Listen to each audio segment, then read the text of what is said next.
Student, आज हम business study का चैप्टर 4 स्टार्ट करेंगे, प्लानिंग। तो सबसे पहले प्लानिंग क्या होता है। प्लानिंग जो है थिंक्स बिफोर हैंड, कुछ करने से पहले सोचना। डेफिनेशन दे रखी है कुटुज एंड ओडोनेल ने। Planning is an intellectual process, conscious determination of course of actions, the basing of decisions on purpose, fact and considered estimates।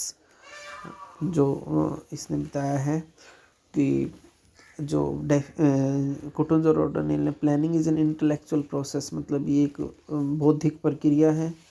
Conscious determinations of course of actions, मतलब हमें क्या करना है, क्या किया जाना है। ये डिसीजन जो है the basin of the decisions on purpose, fact and considerable estimate, मतलब इन फ्यूचर क्या किया जाना है, इसका एस्टिमेशंस करना जो है प्लानिंग के अंदर शामिल है। इसने बताया है कि planning is deciding in advance what to do and how to do. It is one of the basic managerial functions, मतलब ये क्या है कि ये सोचना या ये आइडेंटिफाई करना कि इन फ्यूचर क्या करना है और कैसे करना है, किसके अंदर आता है, प्लानिंग के अंदर आता है। It's involve setting objective and developing appropriate course of actions to achieve this objective, मतलब हमें अपने ऑब्जेक्टिव को डिसाइड करना है कि इन फ्यूचर हमें करना क्या है, बिजनेस का ऑब्जेक्टिव क्या है, और फिर जो है हमें वो एक्टिविटीज़ डिसाइड करनी है जो कि उन ऑब्जेक्टिव को अचीव करने में हमारी हेल्प करेगी। The plan that is depend has to have a given time frame, but time is limited resources, it's need to be utilise judiciously.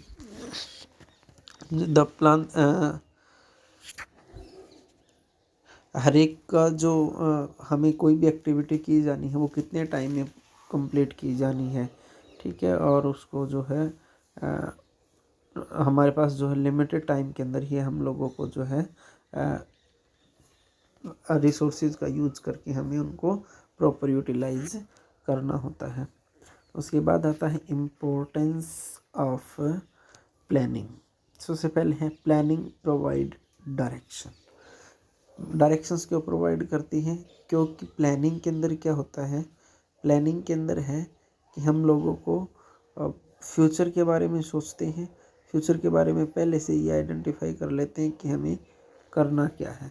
अब जब हम पहले से ही ये पता कर लेंगे कि हमें करना क्या है, तो हमें जब भी टाइम आएगा तब हमें पता होता है कि हमें किस एक्टिविटी के अंदर बिजी रहना होता है। बिजनेस के अंदर जो है मेन चीज़ यही है कि एक व्यक्ति जो है ना वो बिजी रहता है, तो वो किन एक्टिविटीज़ में बिजी रहेगा ये प्लानिंग के अंदर हम डिसाइड कर लेते हैं। अब जब हमें ये पता लग जाए कि इन फ्यूचर हमें करना क्या है, तो इसका मतलब वो हमें गाइडेंस का काम कर रहा है, डायरेक्शंस देने का काम कर रहा है। By stating in advance how the work is to be done, planning provide directions for actions, ठीक है। यही चीज़ इसने बता रखी है कि हम लोगों को प्लानिंग के अंदर जब पहले से ही सोच लेते हैं तो वो एक डायरेक्शंस का काम करता है। उसके बाद है planning reduce the risk of uncertainty. Planning is an activity which enables a managers to look ahead and anticipated change, मतलब एक जो मैनेजर होता है वो फ्यूचर के प्लानिंग के अंदर क्या है, फ्यूचर के बारे में जो है वो प्लानिंग करता है। और जो है फ्यूचर जो है वो अनसर्टेन होता है, लेकिन जब उसको स्टडी किया जाएगा तो अनसर्टेनिटी जो भी होती है उनको कुछ हद तक जो भी चेंज होने के चांसेस होते हैं उनको वो पता करने की, आइडेंटिफाई करने की कोशिश करता है, और उन चेंज का एडवर्स इफेक्ट बिजनेस के ऊपर ना पड़े इसके लिए वो जो है एक्शन लेता है या जो भी डिसीजन लेता है। तो ये जो है अनसर्टेनिटी का जो रिस्क है उसको कम करता है, ख़त्म नहीं करता, कम कर सकता है। Planning reduce overlapping and wasteful activity. Planning क्या करता है, ओवरलैपिंग का मतलब है जब एक काम दोबारा हो जाए, और वेस्टफुल एक्टिविटी मतलब ऐसी एक्टिविटी जो फालतू की हैं, जिनको करने की कोई ज़रूरत नहीं है। तो प्लानिंग जो है एक तो काम जो है, कई बार क्या होता है एक ऑर्गेनाइजेशंस में एक ही काम में 2 व्यक्ति लगे हुए होते हैं, तो ये जो ओवरलैपिंग वाला है ये जो है कम मतलब नहीं होता है, क्योंकि अब उसमें डिसाइड कर दिया जाता है कि एक पर्टिकुलर व्यक्ति का क्या काम जो है वो क्या है, डिवीज़न ऑफ वर्क इसमें हो जाता है।